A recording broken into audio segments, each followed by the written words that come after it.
او نن هغه هم د محرم میاشت ده د دنیا نه یو لوی عالم هغه تشریف وړي د هغه عالم ګناه څه ده د هغه ګناه صرف او صرف دا ده چې د قرآن او احادیث هغه یې زده کړي دي او د امت دغه بچو ته هغه قرآن ښه چې د دغه امت خلک یې هغه په بمونو باندې الوځي هغه شیخ رحیم الله حقانی چې د هغه په درس کې په یو وخت باندې 2500 طلبه هغه د هغه علم حاصلوي نن ولې علما چې دی نه هغه خلک وژني نن ولې د علماو د سر سوداګانې کېږي دغه عالم څه ګناه کړې ده دغه دا عالم ولې ویلی شي دغه دا عالم د دین اسلام د وجې نه ویلی شي دی چې عالم دی د پیغمبر وارث دی د هغې د وجې نه دلته عالم ویلی شي دی نن ولې د سر سوداګانې کېږي دی به خپل رب ته ټوکړې ټوکړې جسم هغه پیش کوي چې ای ربا زه تا ته هغه راغلی یم خپل ټوکړې جسم مې راوړی دی دا هغې خلکو زه شهید کړی یم چې د کومو خلکو بچو ته به ما قرآن خو د کومو خلکو بچو ته ما احادیث ښوولې دي نن هغې خلکو هغه ستا دربار ته زه ستا چې دی نه هغه در ته هغه ټوکړې ټوکړې رالېږلی یم نن ولې علما ټاکل کېږي وجه څه ده د مرګونو سوداګر را پسې ګرځي حق وایم د مرګونو سوداګر را پسې ګرځي ډېر ډېر راته وګوره کېدی شي سباله یم ډېر عزتمند محترم دغه میاشت د محرم هغه میاشت ده چې دغه میاشت هغه د عظمتونو میاشت ده د رحمتونو میاشت ده د فضیلتونو میاشت ده د شهادتونو میاشت ده او د کافر د ذلت میاشت ده د منافق د رسوایی میاشت ده د بېدینه هغه د ذلت میاشت ده دا هغه میاشت ده چې په تاریخ هغه نظر دوړاو کړی شي نو موږ ته دوه روخه په دغه میاشت کې هغه په نظر باندې راځي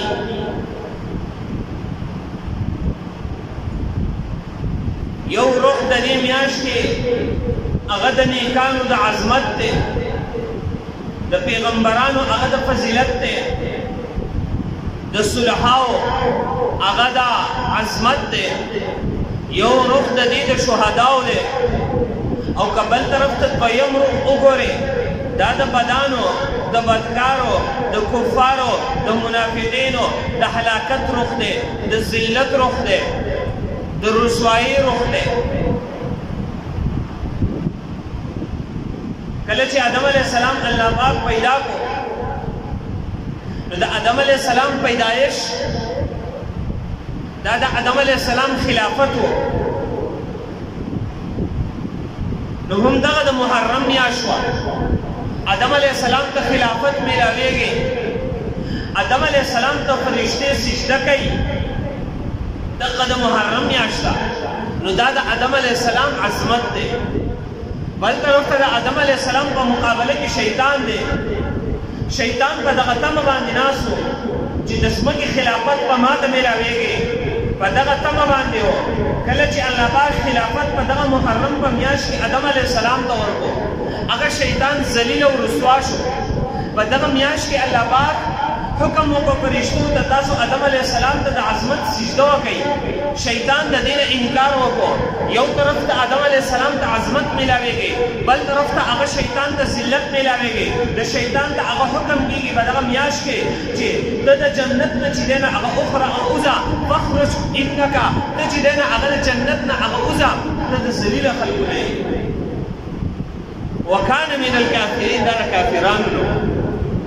یو طرف ته د آدم علیه السلام د عظمت فیصله کېږي د محرم میاشت ده بل طرف ته د شیطان د ذلت فیصله کېږي دغه د محرم میاشت ده بیا نوح علیه السلام دنیا ته راغی نوح علیہ السلام خپل امت ته هغه دعوت ورکړي 900 کاله هغه دعوت ورکړي نوح علیہ السلام ته الله پاک د دغه قوم نه هغه نجات ورکړي دغه د محرم میاشت د نوح علیہ السلام سره مؤمنانو د نجات ملاویږي دغه د محرم میاشت د نوح علیہ السلام په مقابله کې هغه کافر قوم دی چې هغه ود سوا یغوث یعوق هغه بوتانو ته هغه سجده کوله هغه خلک چې دنه هغه هلاکي په طوفان نوح کې دغه د محرم میاشت نوح علیہ السلام ته عظمت ملاویږي د محرم میاشت د نوح علیہ السلام مخالفین هغه ذلیلېږي د محرم میاشت ګورو خو ابراهيم عليه السلام دنیا ته راځي ابراهيم عليه السلام خپل قوم ته دعوت ورکړي د قوم مشر چې دی هغه نمرود دی هغه ته دعوت ورکړي هغوی انکار کوي دغه قوم ابراهيم عليه السلام اور ته چې دی هغه غورځوي دغه د محرم میاشت چې الله پاک ابراهيم عليه السلام ته د هغه اور نه نجات نصیب کوي بیا دغه د محرم میاشت چې د ابراهيم عليه السلام هغه مخالف نمرود هغه چې دی هغه د دغه محرم په میاشت کې هغه هلاک کېږي یو طرف ته ابراهيم عليه السلام ته عظمت فضیلت ملاویږي د محرم په میاشت کې بل طرف ته هغه دشمن هلاکېږي د محرم په میاشت کې موسی علیہ السلام دنیا ته تشریف راوړی موسی علیہ السلام فرعونیانو ته دعوت ورکړي فرعون ته دعوت ورکړي هغوی انکار کوي موسی علیہ السلام معجزې پیش کوي هغوی انکار کوي هغوی په مقابله باندې راځي موسی علیہ السلام خپل قوم بني اسرائیل رواني د ځان سره هغه چې دی هغه د دې ځای نه وځي مخې ته چې دی هغه دریای قلزم راځي موسی علیہ السلام په هغه دریای قلزم باندې پورې وځي هغې کې 12 لارې چې دی هغه میلاویږي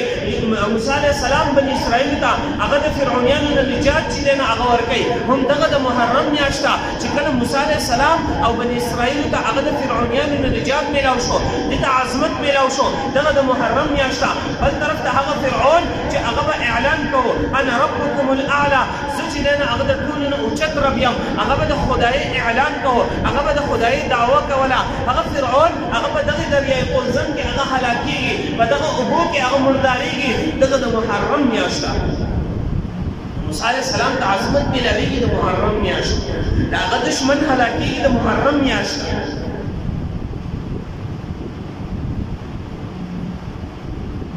حضرت عمر رضی الله تعالی عنہ هغه د عظمت ملاویږي د شهادت په صورت کې شهادت د مؤمن لپاره هغه تاج دی شهادت د مؤمن لپاره هغه فضیلت دی عمر رضی الله تعالی عنہ ته دغه فضیلت ملاویږي د محرم میاشت عمر رضی الله تعالی عنہ دشمن او قاتل ابو لولو فیروز هغه هلاکېږي مردارېږي جهنم واصل کېږي هم دغه د محرم میاشت علي رضی الله تعالی عنہ خیبر فتح کوي د خیبر د قلعې قاموس مشر هغه هلاکېږي مرحب د علي رضی الله تعالی عنہ په لاس باندې علي رضی الله تعالی عنہ هغه فضیلت میلاویږي نبی علیه السلام فرمایي سهار به زه جنډه د هغې کس په لاس کې ورکوم چې هغه د الله او د رسول سره محبت کوي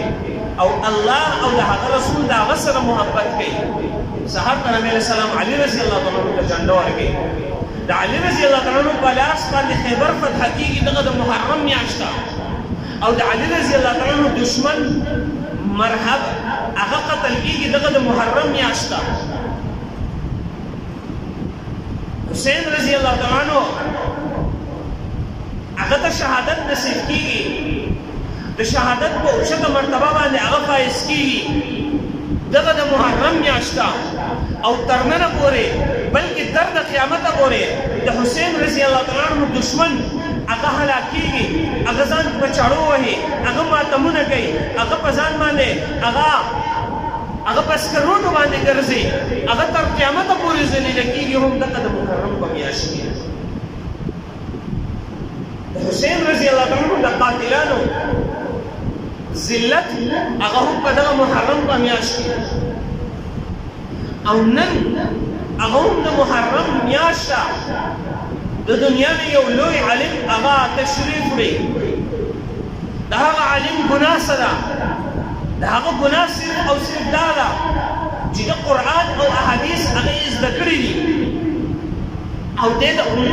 بچو ته هغه قرآن ښایي چې دغه امت خلک یې هغه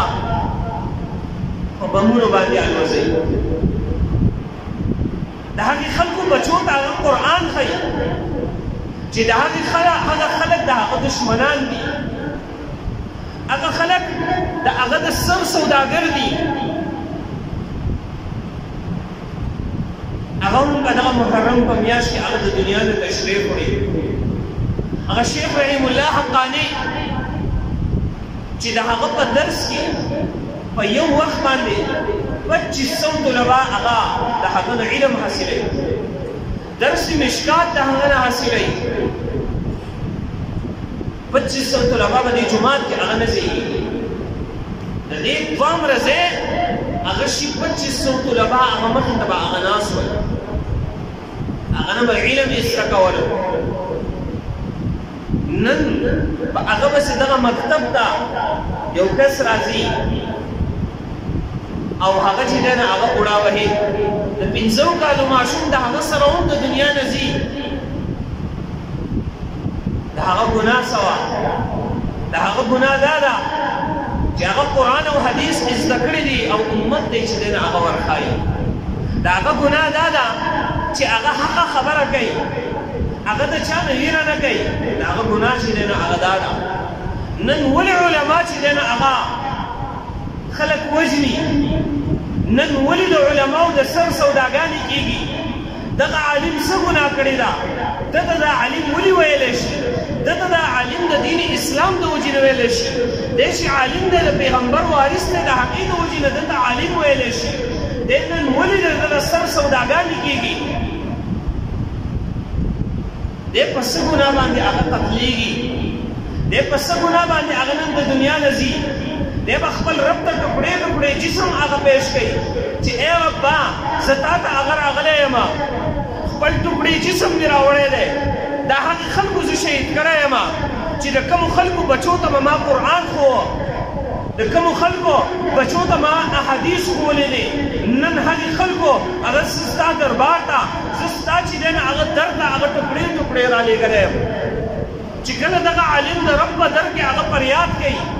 ما ورته به هغه څه جواب ورکوو ما ورته به دا جواب ورکوو چې موږ ته قرآن او حدیث ښوولی وو موږ ته یې علم ښودلی وو موږ ته یې حقه خبره کړې وه د چا پروا یې نه وه کړې په دې وجه باندې دی نه دنیا نه تللی وو نن ولې علما ټاکل کېږي وجه څه ده د دغې عالم د دغې خلکو سره ذاتیات نشته دی خپل ذاتي مسلې نشته دی چې د هغې په وجه باندې دا عالم د دنیا نه ځي ټوله مسله د دغه دین ده چې د دې په وجه باندې د دنیا نه لاړو او د هغې باوجود 2500 طلبه هغه ته ناست په یو ټایم باندې د هغه سبب هغه انکار نه کوي څو ځله حملې وشي هغه انکار نه کوي چې زه وړو ته سبق نه وایم ستاسو بچو ته هغه سبق نه وایم ما باندې حملې کېږي شهادت دا د محرم میاشت هغه د شهادتونو نه ډکه میاشت زمونږ تاریخ هغه د شهادتونو نه هغه ډک پروت دی دا شهادت زمونږ دپاره هغه عظمت دی دا شهادت زمونږ دپاره هغه زمونږ کمزوري نه ده که حسین رضی الله تعالی عنه د دنیا نه تشریف وړی دی او یو سړی په دې باندې ماتم کوي چې هغه د محرم په میاشت کې هغه شهید شوی دی زه ماتم کوم دا شهادت دا د ماتم نه دی دا شهادت خو د عظمت دی دا شهادت خو لوی عظمت دی الله پاک فرمایي أولئك الذين أنعم الله عليهم من النبيين والصديقين والشهداء والصالحين هغه خلک چې په هغوی باندې الله پاک انعام کړی دی دا هغه خلک دي من النبيين پیغمبران دي والصديقين صديقين دي والشهداء او شهداء دي والصالحين او نیکان خلک دا څلور قسمه خلک هغه دی چې په هغوی باندې الله پاک انعامات هغه کړي دي مونږ په مانځه کې وایو اهدنا الصراط المستقیم الله پاک موږ ته نیغه لاره وښیي. نیغه لار کوم یوه ده؟ صراط الذین انعمت علیهم. ای الله پاکه د هغې خلکو لار موږ ته وښیي انعمت علیهم چې تا په هغوی باندې انعام کړی. نو مفسرین ذکر کوي انعام په چا باندې شوی دی؟ نو قرآن مجید کې الله پاک بل ځای کې ذکر کوي اولئک الذین انعم الله علیهم من النبیین والصدیقین والشهداء والصالحین. انعام الله پاک په څلور قسمه خلکو باندې کړی دی چې هغه پیغمبران دي، صدیقین دي، شهدا دي، صالحین دي. پیغمبرې دا چې دی هغه په کسب باندې نه میلاویږي، پیغمبرې دا په عبادت باندې نه میلاویږي، پیغمبرې دا په دعاګانو باندې نه میلاویږي، بلکې پیغمبرې یو داسې منصب دی چې دا الله پاک د خپل طرف نه یو بنده هغه غوره کړي. هغوی ته پیغمبري هغه ورکړې وه. په نبي علیه السلام باندې د پیغمبرۍ سلسله هغه بنده شوې ده تر د قیامته پورې. بل پیغمبر دنیا ته نه راځي. یو چې دی نه هغه ترې لاړو، اوس چې دی نه هغه پیغمبر نه راځي. نو دغه عظمت به نن سبا چا ته میلاویږي؟ والصدیقین دویم نمبر باندې هغه صدیقین دي. د صدیقینو مرتبه په ابوبکر رضی الله تعالی عنه باندې تمام ده. د هغې نه پس بل صدیق هغه دنیا ته نه راځي. دوه اپشن زموږ سره پاتې شو، یو شهدا دی، یو صالحین دی، نیکان خلک. یو سړی وایي ته خپل لمونځ کوه، ته اودس کوه، ته روژې نیسه، ته نوافل کوه، زکات ورکوه، ته چې دی نه هغه حج کوه، نفلي صدقات کوه، ته عبادتونه کوه، ته چې دی نه هغه نیک جوړ شه، ته ذکر و اذکار کوه، تلاوتونه کوه، ته به په صالحینو کې داخل شي. دغه ستا لپاره هغه لویه مرتبه ده. لیکن د دې مرتبې نه مخکې الله پاک یو مرتبه ذکر کوي والشهداء والصالحین. شهدا کې مخکې ذکر کوي چې انعام په چا باندې شوی دی. په مرتبه کې کوم خلک لوی دي؟ په درېیم نمبر باندې هغه شهدا دي، وروسته دي نیکان خلک. نو دا شهدا به هغه خلک دي چې دا به نیکان هم وي او د شهادت هغه فضیلت ورته هم حاصل کړي. نو ولې دومره لوی فضیلت دی؟ دا لوی فضیلت نه دی. نبی علیه السلام پیغمبر دی. نبی علیه السلام ته کوم فضیلت نه میلاو شوی چې نبی علیه السلام د شهادت هغه دعا کوي؟ نبی علیه السلام فرمایي لو وددت زه خوښوم ان اقتل فی سبیل الله چې زه د الله په لاره کې شهید شم، ثم احیا بیا ژوندی شم، ثم اقتل بیا شهید شم، ثم احیا بیا ژوندی شم، ثم اقتل بیا شهید شم. درې پیرې نبی علیه السلام فرمایلی دی چې زه ژوندی کېږم او شهید کېږم، ژوندی کېږم، شهید کېږم، ژوندی کېږم، شهید کېږم. زه دا خوښوم د خپل رب نه دا دعا غواړم. او نبی علیه السلام دعا الله پاک قبوله کړې. نبی علیه السلام ته شهادت مرګ نصیب شوی. نبی علیه السلام ته یهودو زهر ورکړی و. بیا چې به کله هر کال هغه ورځې راتللې، نبی علیه السلام خو نوړۍ خوړلې نه وه. کله چې خولې ته کړه نبی علیه السلام ته جبریل علیه السلام راغلی، زهر د نبی علیه السلام ګزار کړی، یو صحابي ورسره شهید شو. نبی علیه السلام ته د هغې نه ډېر زیات تکلیف و. هر کال چې به هغه ورځې راتللې نبی علیه السلام به تکلیف کوي. عایشه رضی الله تعالی عنها فرمایي دا د هغه زهر او اثر و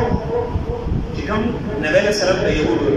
او بیا چې کله نبی علیه السلام وفات کېدو هغه تکلیف ورته بیا شروع شو او هغه ډېر شو. نبی علیه السلام تکلیف وفات شو. نو نبی علیه السلام شهید. عمر رضی الله تعالی عنه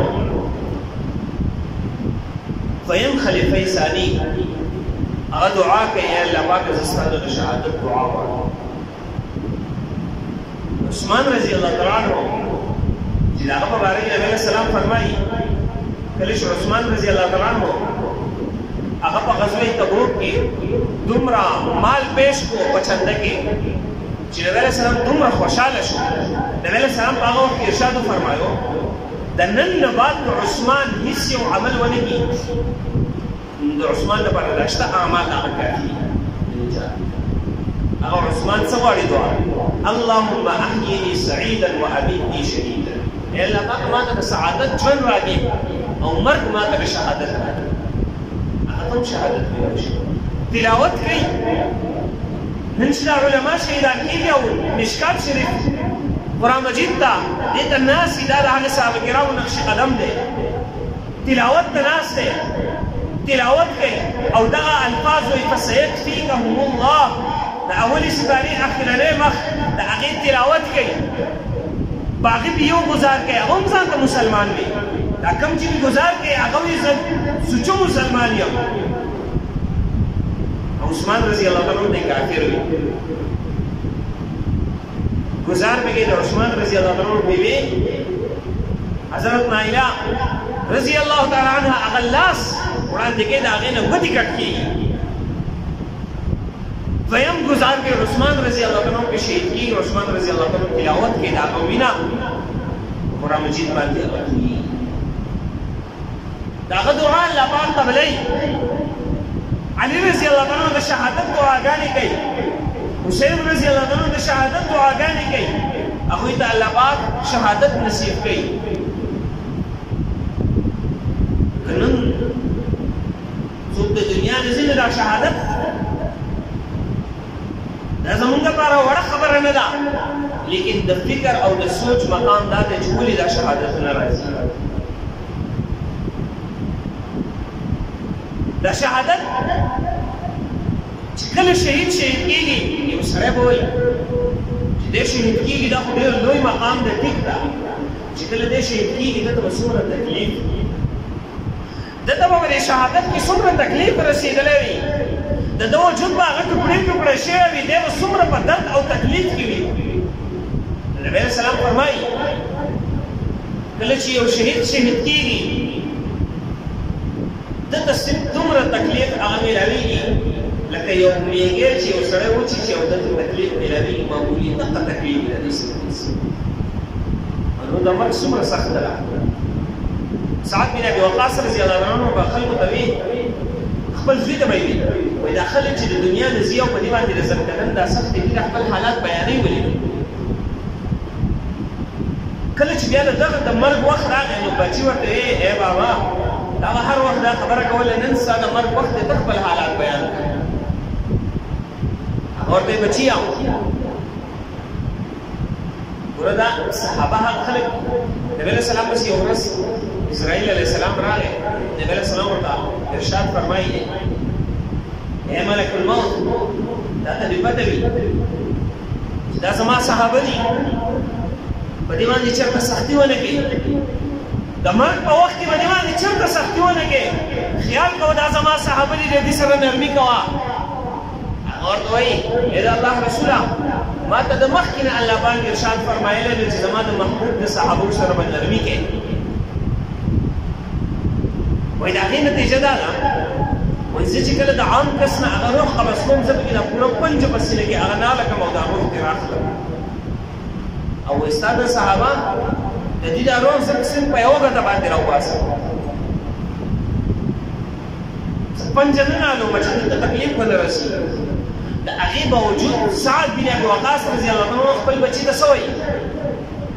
وایي اوس زما داسې حالت دی چې یو سړی په غنو باندې هغه سملولی شي او د یو سړي د سرمن وباسي په ژوندلې باندې نو څومره تکلیف چې هغه ته میلاوېږي دغه شان تکلیف باندې د مرګ سخت ده، هغه حق ده، هغه په هر چا باندې. خو شهید د ده مبارک نبي علیه السلام فرمایي وایي ده ته دومره تکلیف صرف رسېږي لکه یو میږی چې څوک وچیچي دغه تکلیف بس. نور که د ده وجود هغه ټوکړې ټوکړې کېږي، ټوکړې دي شي، دی زخمي کېږي، زخمي دي شي، د ده نه سر پرې کېږي، پرېږدي شي، ده ته تکلیف نه میلاوېږي. ځکه علما لیکي وایي کله چې په زلیخې باندې خلکو اعتراض وکړ نو وایي هغې چې دی نه هغه د مصر زنانه هغه راوغوښتلې، هغوی ته یې فروټ کېښودل، په هغې کې چاړې کېښودلې چې په دې باندې دا فروټ کټ کړي. بیا یوسف علیه السلام ته آواز وکړو چې ته راوځه. کله چې یوسف علیه السلام راووتلو هغوی فروټ کټ کول، هغوی چې د یوسف علیه السلام په ننداره باندې شول، څه عجیبه ځوان دی، څه ښایسته حسن ولا الله پاک ورکړی دی، د هغه په هغې حسن کې داسې مستغرق شول چې د فروټو په ځای باندې خپلې ګوتې کټ کړې، پته ورته ونه لګېده.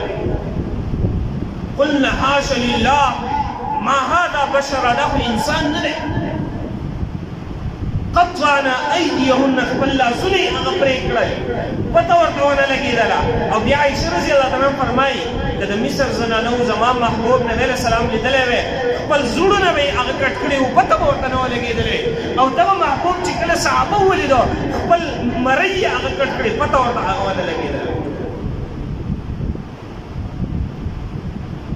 علما لیکي چې د مصر زنانو یوسف ولیدلو د خپل ګوتو ورته پته ونه لګېدله وایي شهید خو د شهادت په وخت کې د رب دیدار کوي دی چې کله شهید کېږي دته خپل رب خپل دیدار نصیب کوي عام مومنانو ته دیدار نصیب کېږي کله چې جنت ته لاړ شي د هغې نه پس دیدار نصیب کېږي لیکن د شهید هغه مقام دی کله چې دی شهید کېږي لا شهید شوی نه دی د شهادت په دغه دوران د زندګدن په دغه وخت کې ورته الله پاک خپل دیدار نصیب کوي او دی چې کله د خپل رب دیدار کوي دی د شهادت په هغه درد باندې هغه نه پوهېږي او دی بیا څه کوي کله چې د احد کې صحابه کرام اویا شول صحابه کرام هغه شهیدان شول الله پاک کې تپوس کوي ستاسو څه آرزو شته دی ستاسو څه خواهش شته دی چې هغه زه ستاسو پوره کړم هغه ورته وایي الله پاک زموږ خو هر خواهش پوره شوی دی زموږ خو ټول ارمانونه پوره شول لیکن یو ارمان زموږ په زړه باندې دی الله پاک به سره له دې نه چې په زړونو باندې پوهه ذات دی بیا به دې هم تپوس کوي ای شهیدانو ستاسو په زړه باندې څه ارمان دی هغه به ورته وایي ای ربا زموږ په زړه باندې صرف او صرف دغه یو ارمان دی چې موږ دنیا ته واپس لاړ شو او خپلو ملګرو ته هغه ووایو چې د شهادت څومره لویه مزه او خوند مونږ خپل ملګرو ته لاړ شو د شهادت هغه خوند او مزه ورته هغه بیان الله پاک ورته ارشاد فرمایي زما قانون دا نه دی چې زه واپس دنیا ته راستولیږم یو کار به وکړم ستاسو پیغام هغه به د دنیا خلکو ته هغه ولېږم ستاسو پیغام به دنیا خلکو ته هغه ولېږم او دغه پیغام الله پاک راولېږو ولا تحسبن الذين قتلوا في سبيل الله اموات تاسو هغې خلکو ته مړي مه وایئ کوم چې د الله په لاره کې هغه شهیدان شي تاسو هغوی ته داسې مه وایئ چې هغه جان بحق شو تاسو هغوی ته داسې مه وایئ چې نن هغه مړ شو تاسو هغه ته داسې وایئ نن هغه شهید شو د دنیا نه هغه لاړو بل احیاء بلکې هغه ژوندي دي یرزقون هغوی ته رزق ورکولی شي هغوی ته الله پاک هغه ژوند نصیب کړی دی چې هغه زمونږ او ستاسو په سوچ کې هغه هم نه راځي داسې ژوند ورته الله پاک رسوي د شنو مرغو په ججرو کې د هغو روحونه په جنت کې هغه سیلونه کوي زمونږ شهید خو په جنت کې سیل کوي خو د هغه قاتل د هغه به څه حال وي یو طرف ته که یو شهید ته عظمت میلاویږي زموږ تاریخ ګواه دی چې ډېر عظمتونه په محرم په میاشت کې میلاو شوي او ډېر ذلتونه ذلیلو خلکو ته هغه هم په دغه محرم په میاشت کې میلاو شوي د دغه شهیدانو قاتلان هغه هم په دغه محرم په میاشت کې هغه ذلیله شوي د محرم میاشت هغه د عظمتونو او د شهادتونو میاشت ده دغه میاشت د ذلت میاشت موږ ونه ګڼو دغه میاشت موږ د ځان لپاره سپېره ونه ګڼو دغه میاشت هغه موږ د ماتم ونه ګڼو دغه میاشت موږ د جړاګانو او د فریادونو ونه ګڼو دغه میاشت د عظمتونو وګڼو دغه میاشت د عظمتونو میاشت دغه د رحمتونو میاشت ده هغه موږ د ځان لپاره سپېره ونه ګڼو